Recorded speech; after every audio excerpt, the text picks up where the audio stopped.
Bab 843, masih harus melihatnya menikahi pria itu. Sekarang Clayton sudah berumur 6 tahun, aku akan berusaha untuk tetap hidup sampai dia dewasa, lalu menikah dengan wanita dan memberiku cicit, maka hidupku akan terasa sempurna. Haduh, sepertinya aku ini pria tua yang sangat serakah. Dulu aku pikir hidupku akan sempurna kalau bisa lihat tuan muda kedua dan ketiga menikah lalu punya anak. Sekarang mereka sudah menikah dan punya anak, tapi aku masih berpikir lebih baik untuk tetap hidup sampai Clayton menikah. Lalu saat dia punya anak, aku juga mau lihat anak-anak Clayton menikah dan punya anak lagi.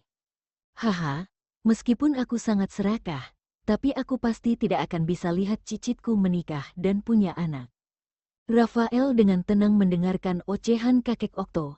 Dia tidak merasa kesal tapi merasa sedikit senang. Kakek Okto mengubah topik lagi dan beralih kepada Rafael. Umurmu hampir 30, kan? Apakah ada gadis yang kamu sukai? Aku lihat Giselle cukup baik. Dia juga cantik.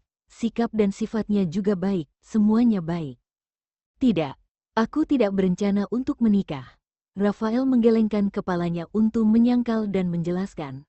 Hubunganku dengan Giselle hanya sebatas atasan dan bawahan. Kamu itu masih muda, tapi tidak berencana untuk menikah. Kakek Okto tidak peduli dengan jawabannya. Dulu tuan muda ketiga juga bilang tidak akan pernah nikah, tapi coba lihat dia sekarang. Seperti budak istrinya dan sangat dikendalikan oleh istri. Lalu tuan muda kedua, kamu dulu berpikir bahwa dia tidak bisa menikahi wanita. Tapi pada akhirnya dia tidak bilang apapun dan diam-diam menikahi Kina. Semuanya, jangan terlalu bersikeras, karena kita tidak tahu apa yang mungkin terjadi sampai kita mati. Rafael terdiam selama beberapa saat dan tidak membantah perkataan kakek Okto. Dia berkata, aku baru saja bilang bahwa di hidupku aku tidak berencana untuk nikah. Tapi ada pepatah rencana akan mengikuti perubahan. Ya kamu betul. Kakek Okto mengangguk. Setelah beberapa saat, kakek Okto bertanya lagi, apa kamu benar-benar tidak punya perasaan pada Giselle?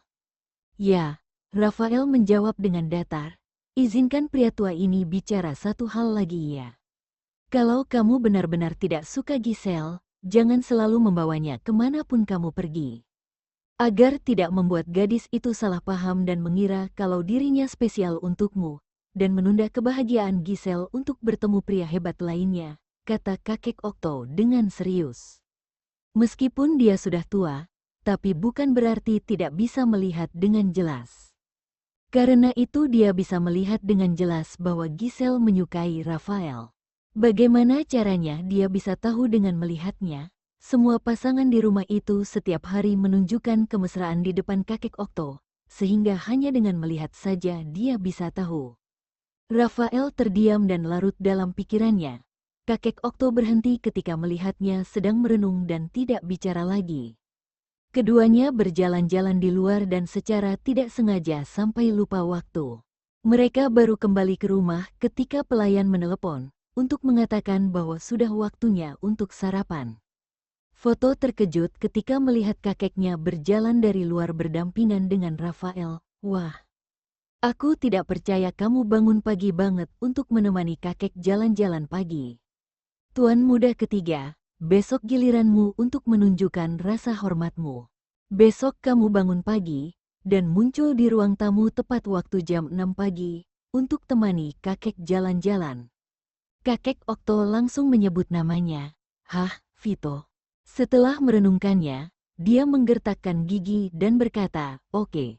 Lagi pula dia sudah lama tidak bangun pagi untuk menemani kakeknya jalan-jalan. Tidak peduli apakah kakeknya sengaja melakukan itu atau tidak. Tapi karena dia sudah meminta maka Vito harus setuju. Kakek Okto mengangguk karena senang dengan jawabannya. Setelah berjalan-jalan dengan kakek Okto selama sekitar 1 jam, perasaan tidak nyaman di hati Rafael mulai memudar, dan membuatnya merasa nyaman seperti sedang berada di rumahnya sendiri. Dua anak kecil itu yaitu Clayton dan Dea, akan berangkat ke TK. Saat sarapan, Semua anggota keluarga Okto ada di sana kecuali Kina yang kembali ke rumah orang tuanya. Kek, kamu suka laki-laki atau perempuan? Apakah kamu mau kasih nama untuk dua cicitmu yang belum lahir? Vito bertanya sambil tersenyum saat sedang makan sarapannya. Inilah keputusannya setelah berdiskusi dengan Albert. Awalnya Vito berpikir lebih baik punya dua anak perempuan, tapi kemudian dia mendengar Albert berkata bahwa sebenarnya ia ingin punya dua anak laki-laki. Dan ternyata dia memang benar-benar sedang hamil anak kembar. Vito sudah memikirkannya lagi selama beberapa saat. Akhirnya dia menemukan solusi yang menurutnya sempurna, yaitu satu kembar laki-laki dan satunya kembar perempuan. Albert terlalu malas untuk memarahi pria yang sudah tidak waras ini. Apakah Albert harus melakukan apapun keputusan dia? Orang-orang sudah mendengar kalimat ini selama beberapa kali, dan tidak ada yang menjawab ketika Vito mengatakannya. Lebih baik makan sarapan dalam diam, atau ganti topik pembicaraan. Setelah Ezra sarapan, dia pun sibuk dengan urusan pernikahan. Gaun pengiring pengantin pria dan wanita untuk Rafael dan Giselle buat sendiri oleh perusahaan VSL. Setelah sarapan, mereka tetap tinggal di rumah keluarga Okto dan mendengarkan seseorang yang memimpin untuk mengatur acara pernikahan saat dia sedang memberitahu mereka apa yang harus dilakukan pada hari pernikahan dan sebagainya. Waktu pun berlalu, dalam sekejap mata, sudah waktunya untuk hari pernikahan. Rafael dan seluruh keluarga Okto bangun sangat pagi. Setelah sarapan bersama keluarga Okto, dia pun mulai didandani oleh penata rias dan penata gaya. Keluarga Okto dan kerabat dari keluarga Kalenia semuanya ada di sini, sehingga aula lantai bawah rumah keluarga Okto sangat ramai. Rafael sedang duduk di ruang ganti untuk didandani dan bisa merasakan suasana yang meriah dan megah hari ini. Ketika penata rias itu sedang merias matanya, Rafael menutup mata dan mengepalkan tangannya di lutut, menahan emosi rumit di dalam hatinya. Memang ada beberapa hal yang sudah ditakdirkan sejak awal. Hal yang sudah ditakdirkan itu tidak bisa diubah. Setelah pergi selama beberapa tahun, pada akhirnya Rafael masih harus melihat guru Kina menikahi pria itu. Hanya saja sekarang pikiran dan suasana hatinya sangat berbeda dengan beberapa tahun lalu. Alasan kenapa dia setuju untuk jadi pendamping mereka adalah ingin menebus kesalahannya beberapa tahun yang lalu. Hanya itu, Tuan Rafael, ini pertama kalinya jadi pendamping pria ya.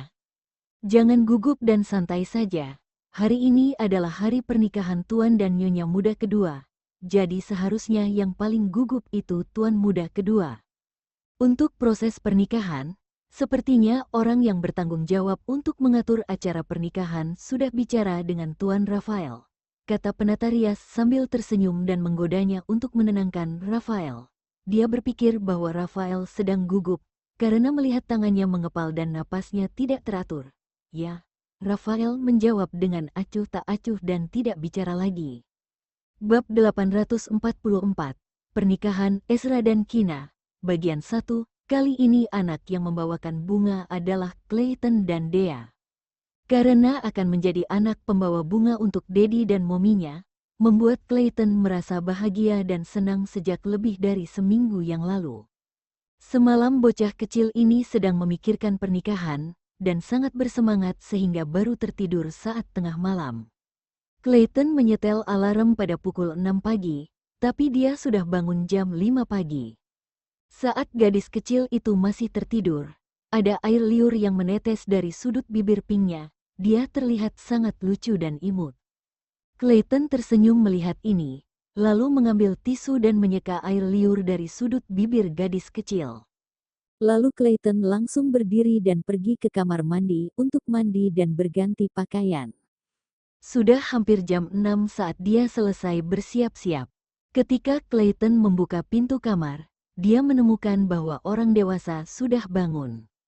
Clayton berlari ke kamar dedinya dan melihat dedinya sudah berganti pakaian dengan pakaian yang akan dia kenakan untuk pernikahan hari ini. Lalu ada penata rias yang sedang mendandani wajah dan menata rambut dedinya. Baju yang dipakai saat paman ketiganya menikah sebelumnya adalah jas berwarna merah dan ungu, yang terlihat sangat mewah. Dan yang dipakai oleh dedinya sekarang adalah jubah merah bermotif ular, yang disulam dari benang emas berkualitas tinggi dan indah, dan dengan sulaman yang terbaik. Membuatnya terlihat berkali-kali lipat lebih bagus daripada yang ada di ruang pameran. Clayton merasa bahwa dedinya lebih tampan dari paman ketiga, meskipun dedinya ini dingin dan pendiam. Saat ini, dia memakai jas panjang berwarna merah yang semakin mencerminkan aura dingin, serius dan ketampanan dedinya. Wajahnya yang sedikit pink seperti buah persik, dengan aura yang dingin dan berwibawa membuatnya terlihat seperti iblis yang sangat mempesona.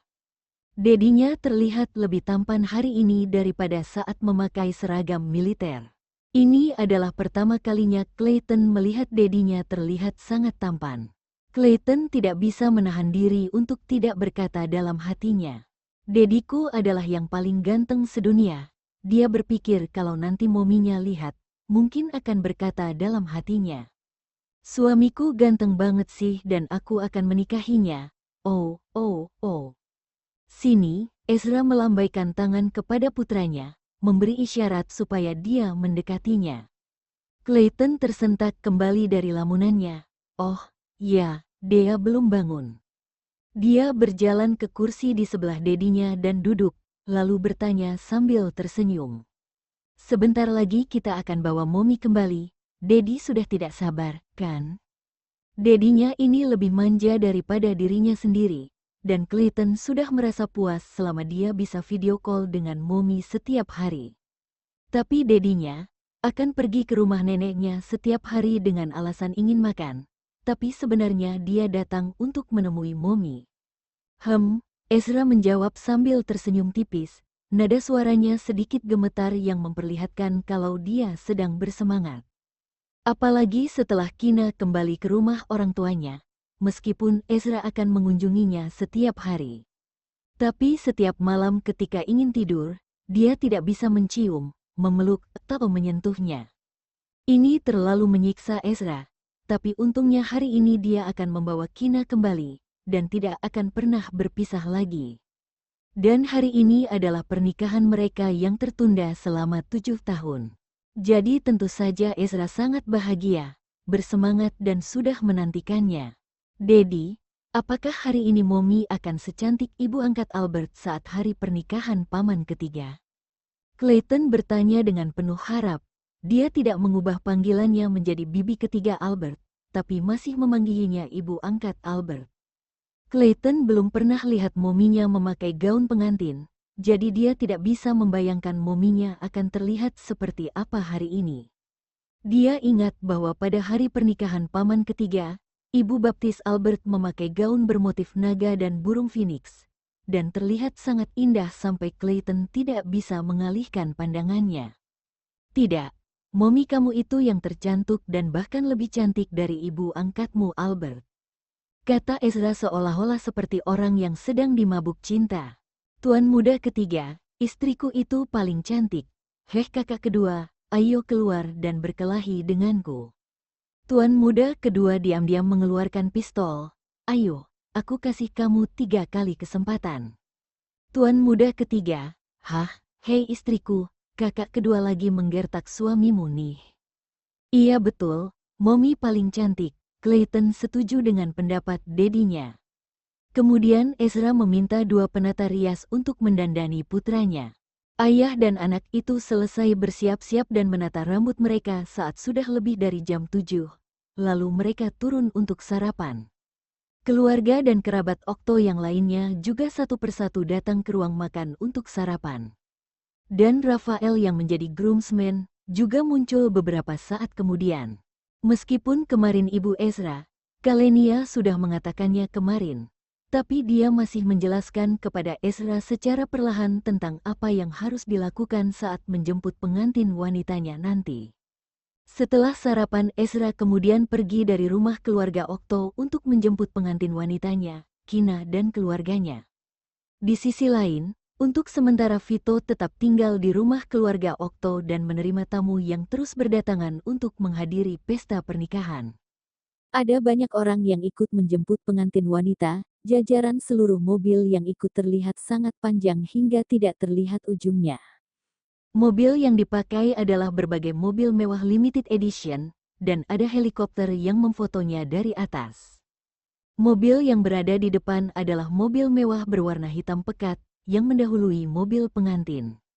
Lalu disusul mobil pengantin yang warnanya berbeda-beda, namun warnanya masih terlihat menyatu. Saat dilihat dari ketinggian, konvoi pernikahan itu terlihat seperti pelangi yang panjang, terlihat sangat luar biasa, mewah dan indah. Bisa dibilang hal ini belum pernah terjadi sebelumnya. Selain 7 orang groomsmen pengantin pria yang dipimpin oleh Rafael, beberapa orang yang ikut dalam konvoi pernikahan adalah rekan-rekan Ezra di militer, beberapa dari mereka juga ada yang teman dekat dan saudara Vito, juga beberapa teman baik Kalenia. Ada juga beberapa eksekutif senior KRC International, anak-anak pemegang saham serta beberapa klien lama yang punya kerja sama jangka panjang dengan KRC International. Karena ada di kota Leicester, maka resepsi pernikahannya jauh lebih mewah dan megah dibandingkan saat Vito mengadakan pernikahannya di Prancis. Tapi makna dari kedua pernikahan ini berbeda. Awalnya Ezra ingin memberi kejutan pada Kina, sebuah pernikahan yang romantis. Tapi setelah mendiskusikannya dengan banyak orang, ketika Vito ingin memberikan kejutan pernikahan yang romantis dengan Albert, dia sudah memikirkan tentang tamu yang datang. Lalu orang yang dia undang ke pernikahan itu berasal dari keluarga Okto, atau orang yang punya hubungan cukup dekat dengan Vito, dan bisa menjaga rahasia. Pernikahan Ezra dan Kina diadakan pada hari ini saat hari peringatan ke-7 tahun dari buku nikah, maka bisa dibilang hari ini sangat istimewa dan penting.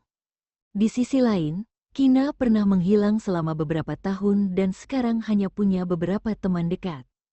Tapi Albert ada di industri hiburan, meskipun dia telah vakum beberapa tahun dan sekarang kembali lagi ke industri hiburan, sehingga teman dekatnya yang dulu menghubunginya lagi. Selain itu, mereka juga berada dalam lingkup pertemanan yang sama, jadi Kina mengundang sekitar 10 orang yang dekat dengannya. Teman-teman dekat Albert juga mengenal Kina dan mereka cukup dekat. Sebagian besar dari aktris itu belum menikah, ditambah dengan Giselle maka mudah untuk mendapatkan 7 orang bridesmaid. 7 pasang groomsmen dan bridesmaid ini sesuai dengan makna khusus dari pernikahan ini. Hubungan antara Kina dan keluarga Libra tidak hangat tapi tidak juga bermusuhan. Meskipun tidak sebaik dulu, tapi tidak terlalu buruk sehingga ada beberapa kerabat dekat keluarga Libra yang datang untuk membantu Kina memberikan pertunjukan. Pertunjukannya tidak sebagus keluarga Okto, tapi tidak terlalu buruk. Waktu yang menguntungkan untuk melakukan resepsi pernikahan adalah saat pukul 9:09. Sedangkan Ezra tiba di lingkungan keluarga Kina pada pukul 8:50. Saat melihat konvoi yang datang menjemput, beberapa teman dan kerabat pengiring pengantin yang ada di rumah keluarga Kina, semuanya bersiap karena berencana untuk mempersulit pengantin pria selama beberapa saat. Tentu saja, mereka tidak boleh terlalu memberikan game yang terlalu menyulitkannya, tapi yang penting harus ada artinya. Mereka tidak boleh menyusahkan groomsmen. Setiap orang sudah memikirkan game yang sulit. Ini sudah seperti kompetisi dan tingkat kesulitan dari satu orang ke orang lainnya akan semakin tinggi. Ezra adalah tuan muda kedua dari keluarga Okto. Statusnya itu membuat dirinya sulit untuk didekati. Para bridesmaid sudah memikirkannya sejak lama. Apa cara terbaik untuk mempersulit tuan muda kedua dan membuatnya mau bekerja sama dengan mereka?